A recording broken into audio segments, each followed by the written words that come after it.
hepimizi illerimizin meydanlarına davet ediyorum.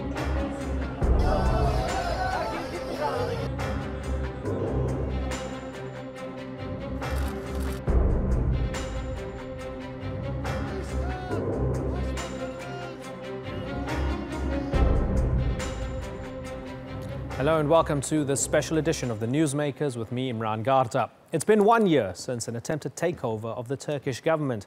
Seemingly out of nowhere, just months after an election, a section of the military took up arms against its own people. A night when tanks rolled onto the streets, soldiers seized the Bosphorus Bridge and stormed TV stations, including this one, and jets bombed the parliament and gunned down civilians. They were acting on orders. But whose? The state insists the attempted coup was carried out by the network of the US-based cleric and businessman Fethullah Gulen. It's a view shared by opposition parties and much of the public in Turkey.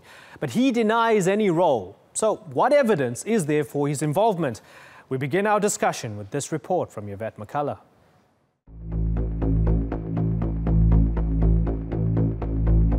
Fethullah Gulen, the man accused of orchestrating Turkey's bloody coup attempt. How did this businessman and cleric go from the leader of a seemingly peaceful religious organisation to the alleged mastermind of an attempt to overthrow Turkey's government? In the late 1960s and early 1970s, Gulen began making a name for himself as a passionate preacher. During a time when many openly practicing Muslims were denied representation in public life, Gulen encouraged his followers to get jobs in the military, police, judiciary and civilian bureaucracy to gain influence from the inside. The movement also funded private, high-quality schools and encouraged followers to start businesses. In the 1990s, the group expanded its activities beyond Turkey, running hundreds of schools and cultural centres, seemingly spreading Turkish culture and influence and promoting interfaith dialogue and charity. But the Turkish state says it's now clear Gulen's motives were more sinister, infiltrating institutions to gain control of state apparatus and investing overseas to gain favour with Western powers. Part of the ultimate endgame of taking power, something Fethullah Gulen categorically denies. In 2013, Gulenists were accused of manufacturing evidence in a corruption investigation targeting AK Party members and President Recep Tayyip Erdogan's inner circle. Erdogan described it as an attempt at a judicial coup by a parallel authority within the state. In July 2016, shortly before the failed coup, a local court convicted Gulen and his followers of forming an armed terrorist organisation, FETÖ, drawing its members from within the army and police in order to overthrow the Turkish government.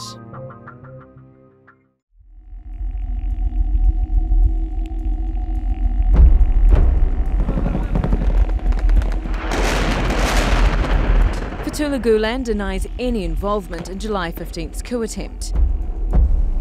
But the Turkish government says much of the evidence against him lies in who was caught red-handed.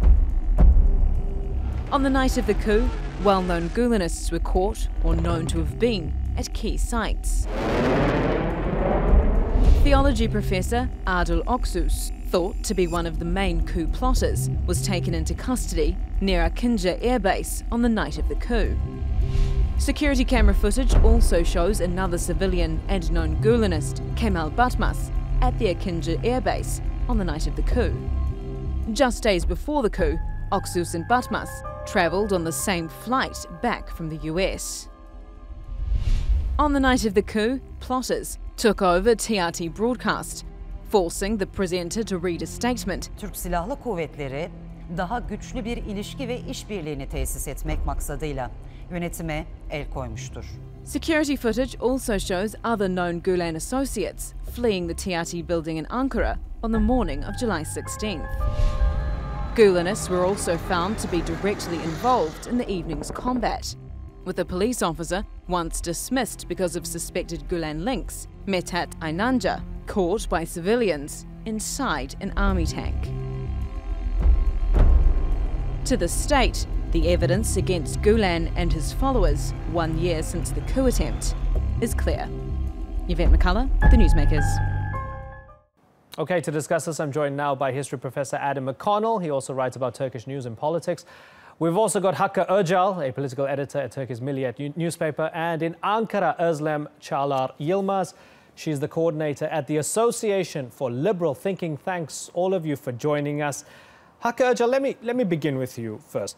It was quite clear early on that Gülen members were involved in that failed coup. 1 year on, is it abundantly clear that that movement drove the coup and they were the main player? Yes, it is. I mean, personally, I have no doubt or any qualms about it. Again, this is not your regular organization. It is not an NGO. It is a religious cult. When I utter the word cult, I immediately remember Camp Davidian, Branch Davidian people. And you get orders from one person and you do whatever he is asking you to do. That is what is done. The only problem with this knowledge is that it couldn't become, during the year, an information that can be submitted to the courts in the United States or to the people in Europe. But okay, but I mean, and sorry to interrupt you so early on, but David Koresh and his cult didn't build schools and hospitals and so on around the world, right? So this is where we go into it. People from the outside who might experience this group in their country say, we see them doing interfaith dialogue, they build schools, they build hospitals. You're telling us they wanted to overthrow a government.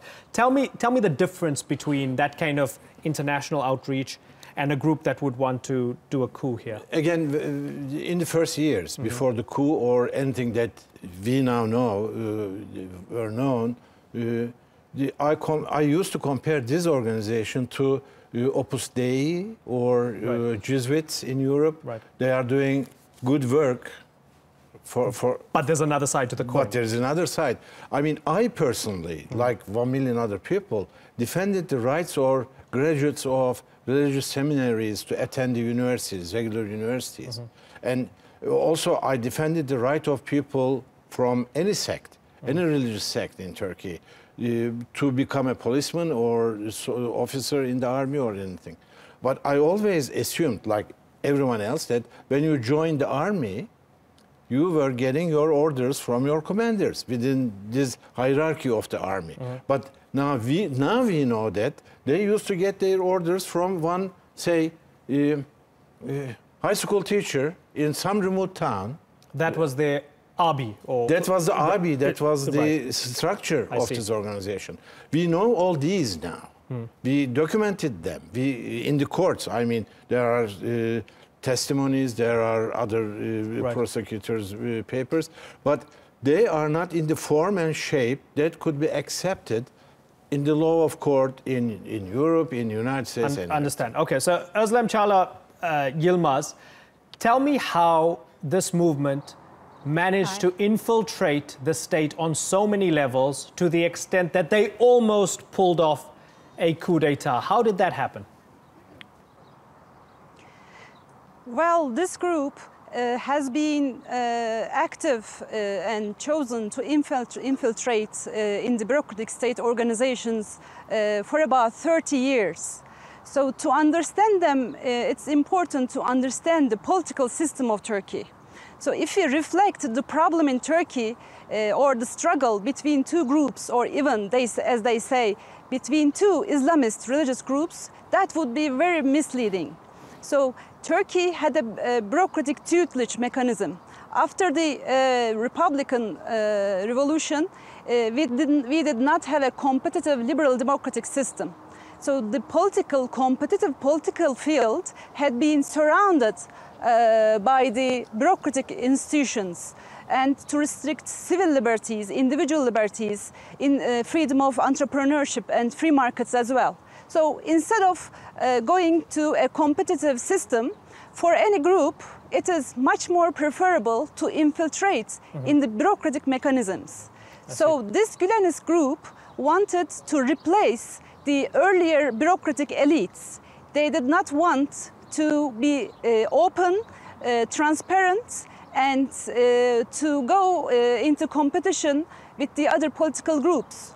So on the contrary to what they say, as if they had defended civil society, rule of law, or about to say tolerance. On the contrary, they preferred to hide themselves. Right. So we cannot claim any ideology, any political ideology to this Gülenist group.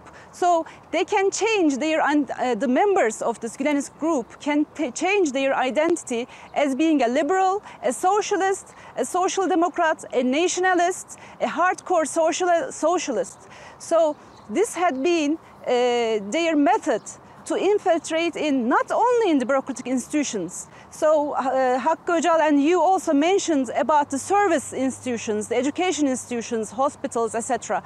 They had been their mask, their civil mask, to hide their real aim, which is to be an intelligence crime organization indeed. Right. So they collected intelligence information from everyone, from every civil institution, from the academic institutions, from the universities. Right. So say in a university, say a Kemalist hegemony could be present. And so Gülenists preferred to be with the Kemalists. So Understood. say in an institution, socialists had been Right. popular or dominant.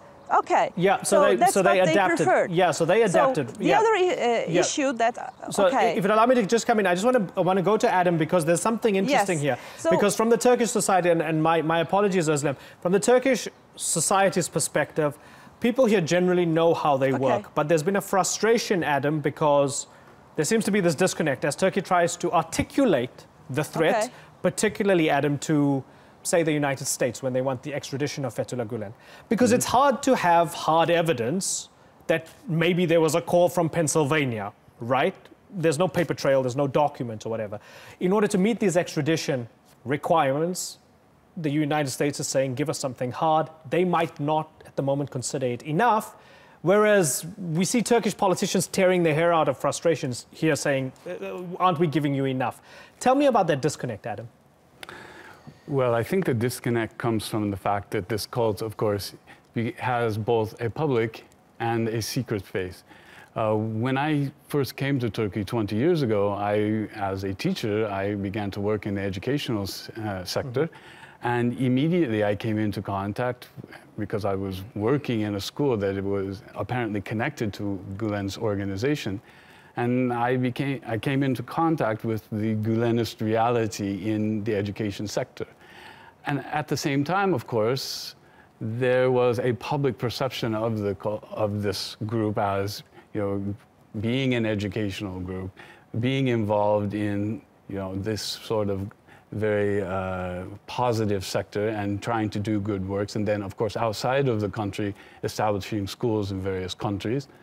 But at the same time, as Özlem explained, there's another side that, yes, there was this public face. They were trying to, spread education, spread Turkish culture. But then, at the same time, they were infiltrating state institutions. And this has been going on for more than 30 years. We know for a fact at least 30 years. And there are suggestions, there are claims that it is even further than that. And this, of course, is something that's, with this contrast between a public and a hidden face, right, it's very difficult to come up with solid, concrete information that can show that this is true. And that's interesting then because, and we're going to touch on it a little bit later on, because how do you prove that somebody is a Gülenist and they might be involved? And this is where it gets tricky, and we're going to talk about it in a moment. Özlem, I want to ask you, what would the country have looked like 1 year on had they succeeded on that night? Oh, well, that could be really terrible, because the Gülenist group is actually against the diversity. They are against the diversity in all fields. So first of all, real liberals, classical liberals, Democrats would be the real threats.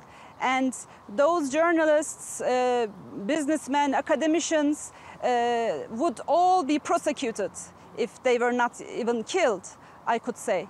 Because first of all, I would like to point that not in the recent years, like in 20 years ago, particularly the Anatolian conservative religious people they had already noticed these Gülenist people would like to unify the interpretation of Islam as whatever they would like to interpret. That's why the plurality among the religious groups in Anatolia, they had distracted themselves from the Gülenist group. So those liberals and Democrats had realized, particularly during the Gezi protests, that the people, the policemen in the field, and those people in the field, the pro-ox in the field, were actually led by the Gülenists. So we could observe these through their publications in their daily newspapers. So following the other operations, the probe allegations, the Turkish people had been very clear about their involvement in the bureaucratic institutions. I should tell you that during the tapes, but coming to the 30 March local elections, particularly until that time, everyone was very scared. Everyone was scared from Gülenists.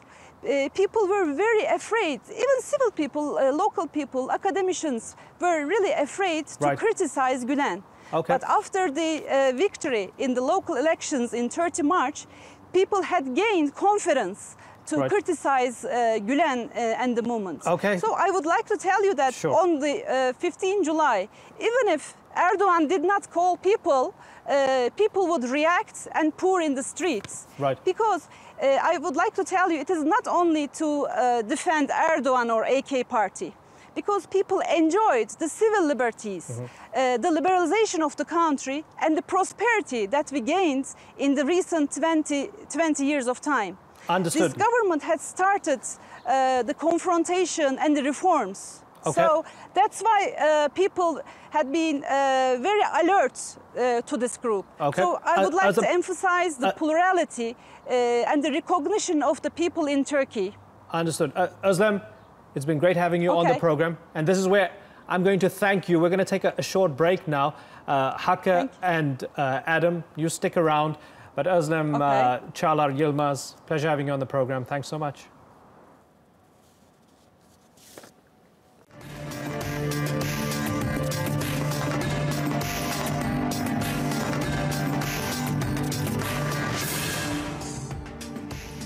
Still to come on this special edition of the Newsmakers, the government's crackdown on the Gülen movement has cost thousands their jobs. Has it been a necessary clear-out?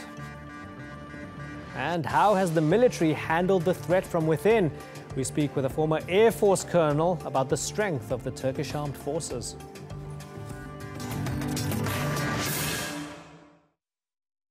Welcome back to the Newsmakers. It was a traumatic night that triggered a tumultuous year. Within days, a state of emergency came into force, giving the government sweeping powers to pursue the plotters. What followed was the sackings of civil servants in their thousands. Many were subsequently detained on terror charges, accused of being involved in the coup. The leader of the opposition has called it a counter-coup, saying the suspension of normal judicial processes has been used to silence dissent. But Ankara insists the measures have been necessary to cleanse the country of a deadly cult. In a moment, I'll ask our panel if it's been justified. But first, this report from Sandra Gartman.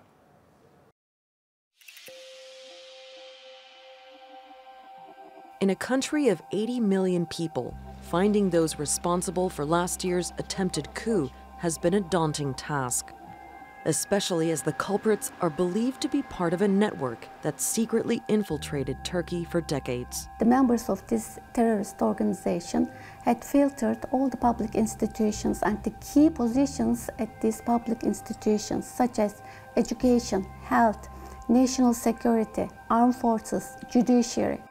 The government has made it a national priority to forestall another violent coup. Ama hedefimiz belli.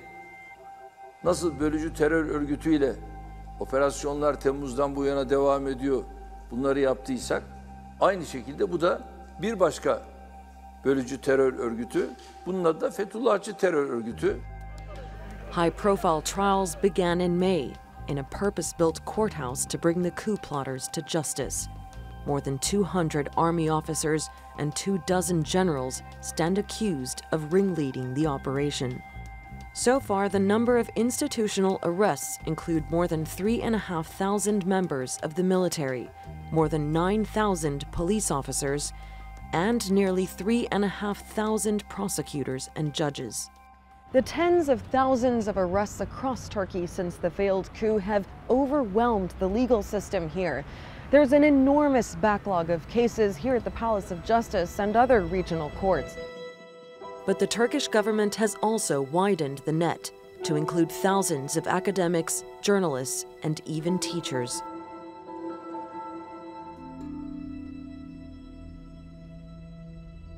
Yasemin taught religious studies at a school in Istanbul, but was fired last year, accused of having links to the Gulen or FETÖ organization. I was shocked because I had no relation or connection with that organization, and I couldn't understand why I was suspended.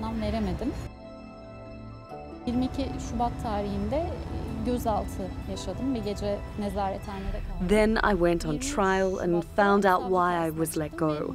The prosecutor said that I logged onto Bylock.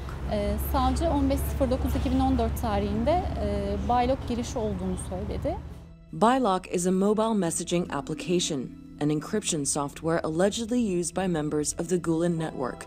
Intelligence officials have been going after people suspected of having used or downloaded Bylock on their phones. The state says you can't merely download the app, users need a special code to access it. Yasemin insists she's innocent and even calls herself a fan of President Erdogan. She wrote him during his brief stint in prison in 1999 and got a reply. I didn't download or set up that application. I am not a terrorist. For Yasemin and others who feel they were unfairly sacked, a new State of Emergency Procedures Investigation Commission will begin hearing objections starting July 17th. Journalists and activists who've also been detained say they're victims of a clamp on dissent, like Amnesty International, whose national chair and Turkish director were both detained. They reportedly face a criminal investigation on suspicion of links to an armed terrorist organization and for allegedly planning provocative events to fuel unrest in the country. Because that's the latest thing that they're doing, that if there's people who disagree with the government, they just put the label of anti-national Gulenist and arrest them. But Turkey's defense still stands. It's been a year since a violent coup that shook the country. The enemy is vast, elusive, and the investigations are still not over. Sandra Gatman, The Newsmakers. Still with me here in the studio is academic Adam McConnell and political editor Hakkı Öcal. And we're also joined now by Onur Erim. He's a political analyst, author, and the advisor to the mayor of Ankara. Gentlemen, thanks for sticking around. Onur, thanks for joining us. So, it's been one incredible year. Has the crackdown been on the balance of evidence justified, or has it overstepped and been unfair? It's been a year right now, as you said. There's, I think, 148,000, like the latest figure, of people that were displaced from their jobs, whether detained or jailed or not. I don't know. The reason I don't know is, in the beginning, we could not see the end of the abyss. And I don't know if we could still see it. Just last week, or about 10 days ago, there was an active government member within the prime ministry that was detained due to FETÖ connection. And this person was active. He's been working there since July 15th of last year as well. So I don't know if it's enough. I don't know if, again, we're seeing the end of the abyss. I don't know if we're going to see it anytime soon. Are you worried? I am worried because, as I said, it's been a year and there is an active member of the prime ministerial staff that was working there as they detained him. So is there a lot of people involved right now? Yes. My worry is, how many more people are involved in this? Adam, the PKK has a geography, right? Kandil, or, they have fighters. You know where you can find them. Daesh, you basically know where you can find them, or there are certain fingerprints. How does the Turkish government root out the Gulenists while not casting a really wide net, since, as the government says, it's sort of infiltrated all these different arms of and arteries of society? Can you actually do it in a fair and just way, or are some innocent people going to be caught up when you cast a wide net? Well, the government says that they are trying to do this in as fair and just a manner as possible, and that they're examining all the cases one by one. And in fact, actually, thousands of people have been returned to their jobs, to their positions, after examination of their cases, and they were found to have not had links to Fethullah Gülen's organization that would be considered dangerous. So it seems that they are trying to go about this in a fair and just manner, but at the same time, we're talking about an organization which has been developing its membership for at least 30 years. We're talking about, at the minimum, hundreds of thousands of people, so the net has to be wide. Onur, what Kemal Kılıçdaroğlu and others are saying now, especially with the march, is they're saying, fine, we want you to get rid of FETÖ, but you're using the pretext of FETÖ to get rid of anybody who opposes the AKP-led government. Tell me why you disagree with that. Well, they're undermining the fact that FETÖ has developed very nice and very lucrative relationship with a number of different groups in this country. We're now seeing their involvement with PKK. We're now seeing their involvement with the DHKPC and probably many others. So it's not fair to say that, hey, you're labeling everybody as a FETÖist, as Gülenist, as anti-government, just because you don't like them. No, there seems that now there's more evidence coming out that there seems that everybody that is not in the best interest of this government, of this nation, has been at one point or another, joined with FETÖ at some level. Now, one thing about the FETÖ organization in Turkey, at least by the day they operate, and this is what's really making things hard, they are, to say the least, had been operating in a very, in some sense, esoteric way. None of this is surprise to a lot of people. What is becoming surprise to a lot of people is, how much they had infiltrated. How much, a lot of people knew where they were going, what they were going into, and with whom. But none of us realized they could have taken things to this level. Right. As you said, it's a 30-year in works, and we don't know where this is going to end up in. Hakkı Öcal, has the crackdown overall been justified, or has it been unfair? Oh, it's justified.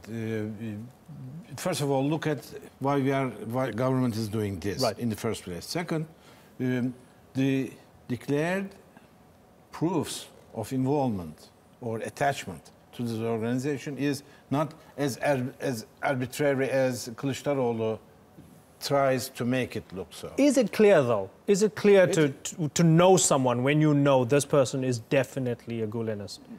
Of course, there is no definite thing before the court or the court decisions. We all are waiting for the court decisions. Court will decide, and then they will appeal it, and the appellate court or higher court, Supreme Court will decide on their cases. Then we will know for sure. However, so far there are three very concrete evidence about your involvement with this organization. A, you have to have this secret program on any communication device you might have, or records of it. You may delete it, you may destroy your device, physical device, but there are records of this thing. Government luckily found the server on which they kept this information. Second, when Fethullah Gülen, when the fight started with this organization, their institutions, their other financial sources and everything, Bank Asya, the institution they created, was target of some government action. Bank Asia was in the brink of collapse, and at that point, Fethullah Gülen himself asked his followers to get rid of your gold savings and everything, make deposits to save this bank, he said clearly. And if you had any financial records after this point, well, so there's some hallmarks and some fingerprints, definitely. right? It is not arbitrary. Yeah. It is not. It doesn't categorically prove anything, but there are indications that could lead you to people. They are not as loose as circumstantial evidence. They are concrete evidence, but they have to go through the test of court of law. Onur Erim, I'm going to ask you a question that would lead up quite nicely to an interview I've got coming up with a retired Air Force colonel. The military was involved in the coup, at least a chunk of it, infiltrated by the Gulenists, right? It was a small amount, but they almost took over the country. I mean, many people say this came very, very close. They almost assassinated the president, right? The military is currently involved in Syria. It's fighting the PKK, it's fighting Daesh, it's in northern Syria fighting the YPG. Turkey's sending troops to help Qatar. At this moment in time, while all of this is going on, do you still believe that maybe the Gulenists are still within the military? I don't doubt that there's still a small, even if it's small, a part of the Gulenists that are still inside the military. I actually don't doubt that they will probably be there till they retire or die. We're not going to get rid of everybody to some zero. But what I have no worries about this is because the same reason that although they infiltrated into the military in some key specs and in some key points before July 15th, they were not able to do it because the major part of the Turkish military always and every time, feel responsible to the Turkish people. That was the main reason why they couldn't succeed on the military side. Now, they will never be able, nobody will ever be able to take over the Turkish military. It's a 1,000-year-old tradition, to say the least. So for that reason, I'm sure there's going to be some left till forever, till they die, till they retire. But the makeup of the backbone of the Turkish military itself, and especially its ties, its communication with the Turkish people itself, it will never be able to be broken. Gentlemen, it's been fascinating talking to all of you. Unfortunately, I've got to move on, but Onur Erim, Hakkı Öcal, and Adam McConnell, thank you very much for joining us. Thank you, Imran. Thank you.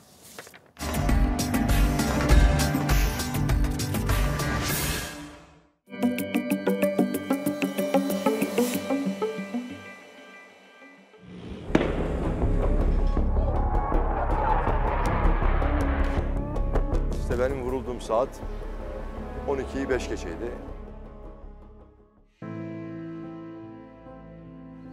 İsmim Can Cumhurcu. Çengelköy mahalle muhtarıyım.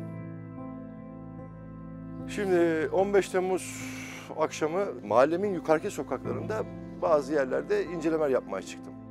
Arabayı park ettim. Eşim de tabii çok sıcak, bir dondurma yiyelim mi dedi. Ben de hadi yiyelim dedim, yürümeye başladık. Vatandaşlar beni görünce bana doğru koşmaya başladılar. Ne oldu dedim, ya askerler geçiyor. İtfaiyenin üzerine dahi dedi askerler geçti dedi. Ve saat 10'u çeyrek geçe, yani 20 geçe civarı Kuleli Asker Lisesi cihetinden bir tane binbaşı havaya ateş açarak geliyor. Ve ben onu karakolun önünde durdurdum. Sen ne yapıyorsun? Kafam mı iyi dedim, ne yapıyorsun? Bana dedi ki çabuk dedi şerefsizler dedi sokakları boşaltın dedi. Ordu yönetimi el koydu. Vatandaşa şunu söyledim, çabuk dedim bu yolları kapatıyoruz, bazı barikatlar kurduk. 11.30'a doğru silah sesleri çok arttı Çengelköy'de. Ve yakınlaştı, yani bayağı yakınlaştı. Yani 150-200 metre civarına kadar düşmeye başladı. Ve saat işte benim vurulduğum saat 12'yi 5 geçeydi. Yani o mermi zaten öyle bir mermiymiş zaten, G3 mermisi. Girdiği yer çok ufak ama benim vücudumda arka tarafta şöyle bir açık yer açtı. Ben o gece birebir yeğenimi kaybettim. 46 yaşındaydı, 3 tane çocuğu vardı. Bir yaralanan vatandaşa yardım ederken o ara mermi buradan giriyor. Mermi buradan giriyor ve beynini patlatıyor. Ondan sonra adamlar burada katliam yapmışlar. En büyük yanılgıya düştüğümüz taraf nerede oldu biliyor musunuz? Bizim Türk askerinin, sonuçta bu asker benim askerim, bize kurşun sıkacağı hiç aklımıza dahi gelmedi. Karakolun dedim ben insanları yine yani aman etmeyin, sakın ha kimse silah kullanmayacak talimatları verirken, hele özellikle 15 Temmuz sonrası ailemiz büyüdü. Şimdi ülkenin her tarafından telefonlar geliyor. Halimiz hatırımız soruluyor.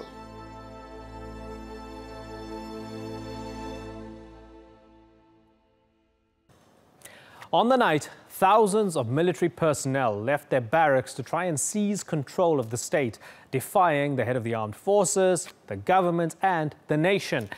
It's not the first time Turkey's military has done that. So what was different this time around? And in the year that's followed, it's come under the most intense scrutiny and faced mass dismissals, while at the same time launching an offensive into northern Syria while continuing operations against the PKK. So have all Gulenist elements now been cleared? And how have the changes affected its strength? Shoaib Hassan takes a look.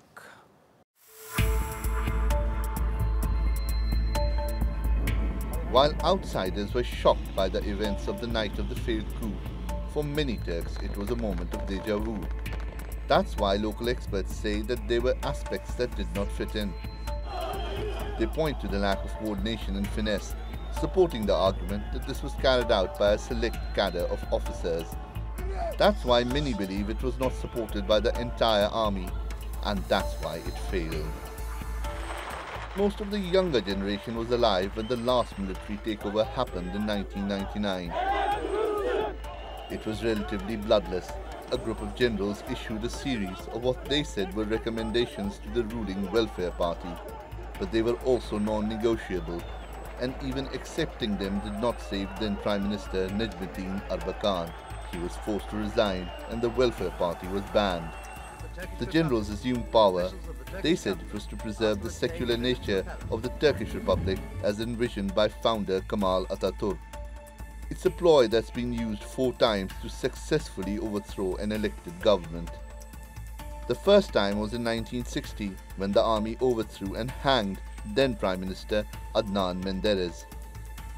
He had relaxed Atatürk-era rules on the role of religion in society and education.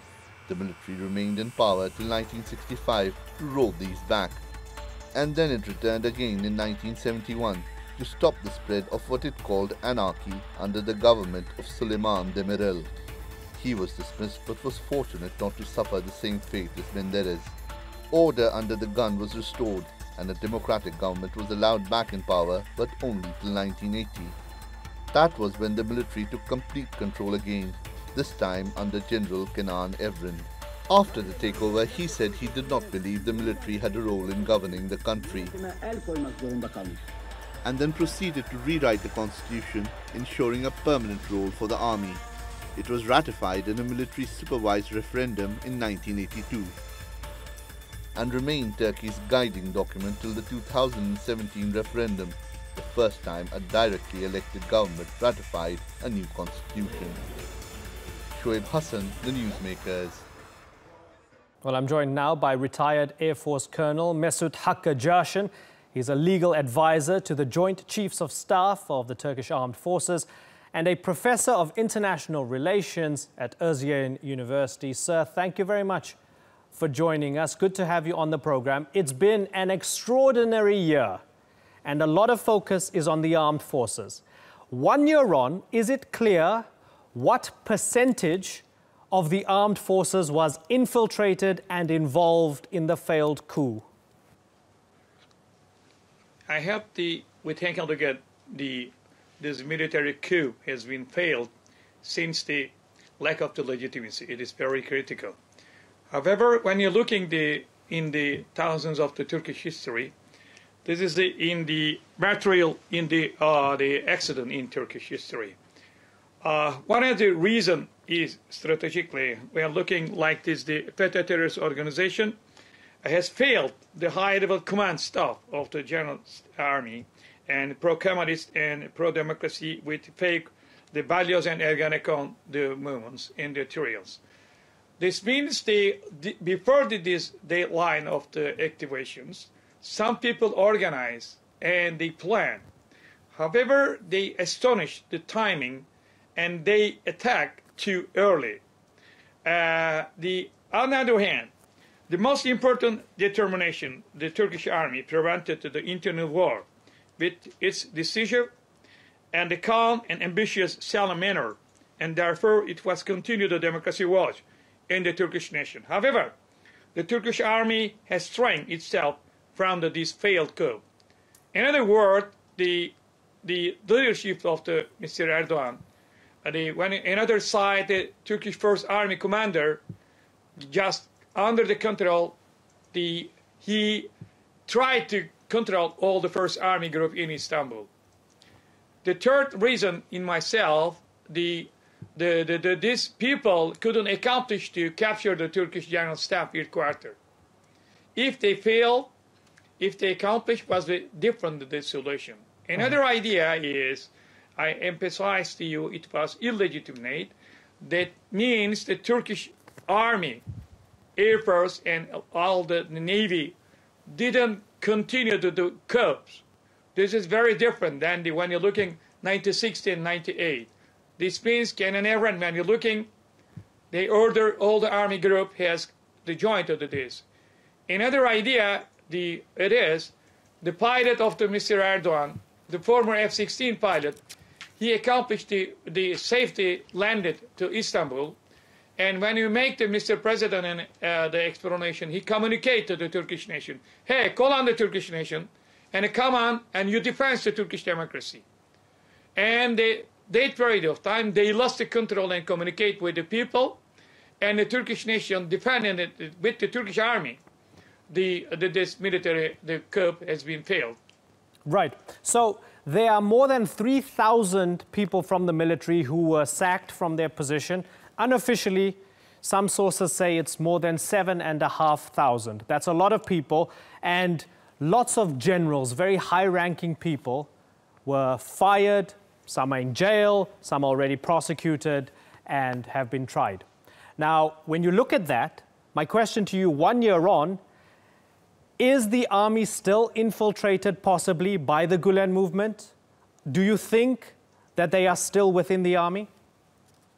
Yeah, I hope these tragic failed the coup or raids, according to military criminal law, it is unacceptable. One reason is, when you're looking, the coup attempt failed since the lack of legitimacy the military side. Why? Only some of the brigadier generals aim to capture the military army. However, General Akar and other four commanders, four-star generals, resistant to this action. Secondly, Turkish army did not support this unlawful criminal act. This is very critical. Within 5 hours, they determined that this is unlawful. Number three, only a few group soldiers, without command and control chain, they attacked the headquarters in the general staff and breach of the Istanbul. However, they represent the private Turkish army and commander posts and normal soldiers they understood. They intervened to the Turkish democracy. But when I'm coming from the origin of the Air Force, when you're looking, some of the 8 or 5, the combat F-16, first of all in our history, they attacked to the Turkish National Assembly. It is very bad for us because of the Turkish National Assembly symbol of the Turkish independence and independent warfare for Turkey. Another, first of all, Turkish tanks and other battle, some of the vehicles has been fired to the Turkish nation. We lost more than 150 young people. But they couldn't accomplish. This is very critical. But before the one day, they changed the guard of the F-16 pilot, the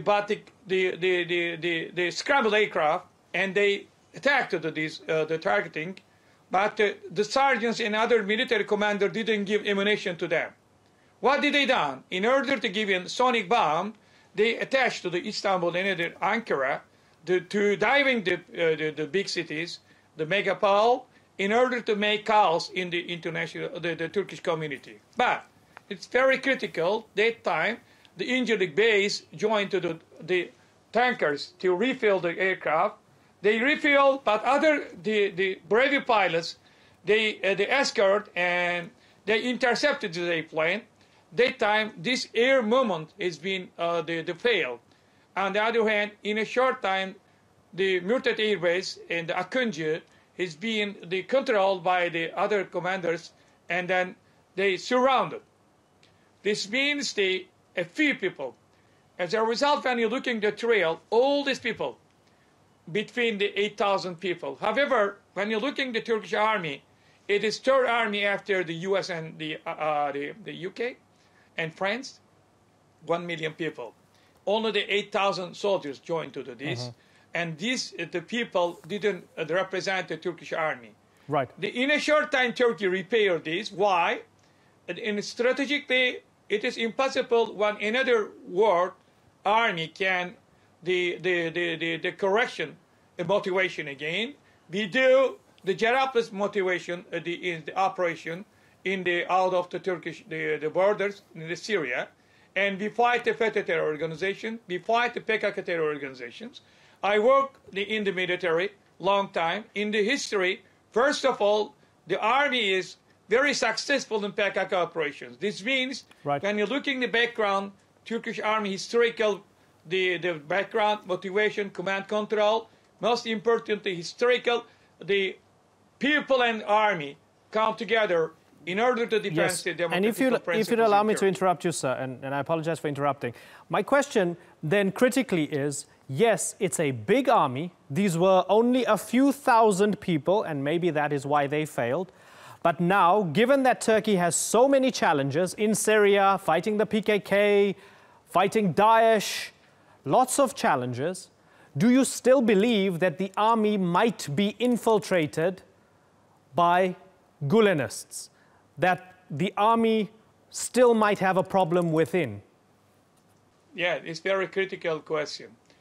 I have there is one reason is this military coup organized by some of our allied countries. They didn't give this, the criminal people, they go to the Greece and other Germany and our allied countries.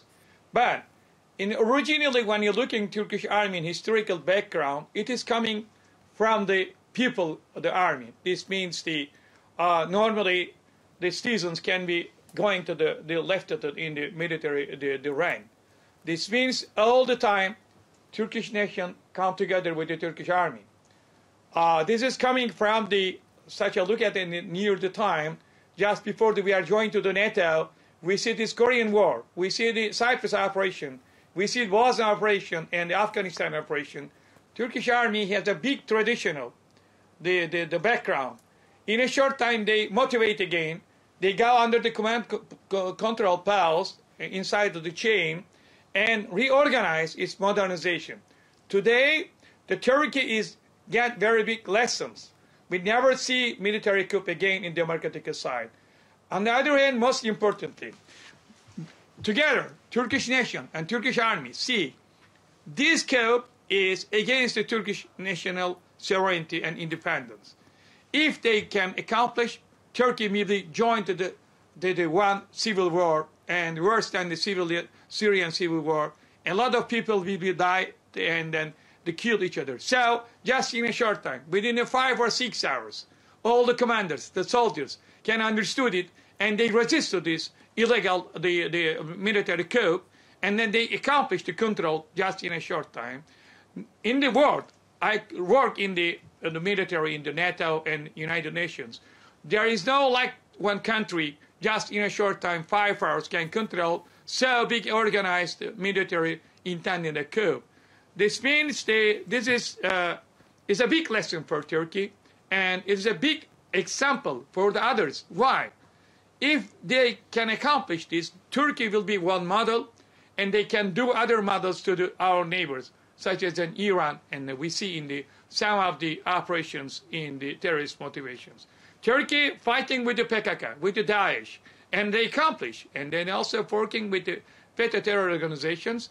There is no like this, the one army can work in just in a short time, 3 sections. It's very dangerous terrorist movements. But as an academical people, I am requesting our allies from the NATO and European side, and especially I educate in the United States, please you understand the Turkey. Please you understand the request of the Turkish people. We request the democracy and independence. We request solidarity with the international community.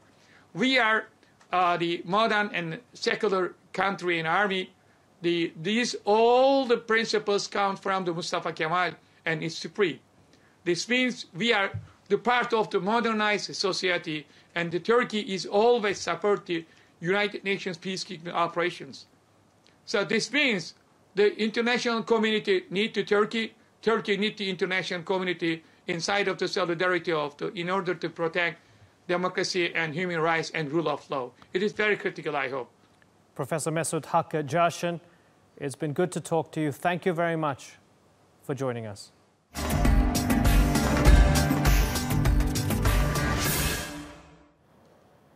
Join us on Saturday as we continue our special coverage of the coup anniversary live from Istanbul.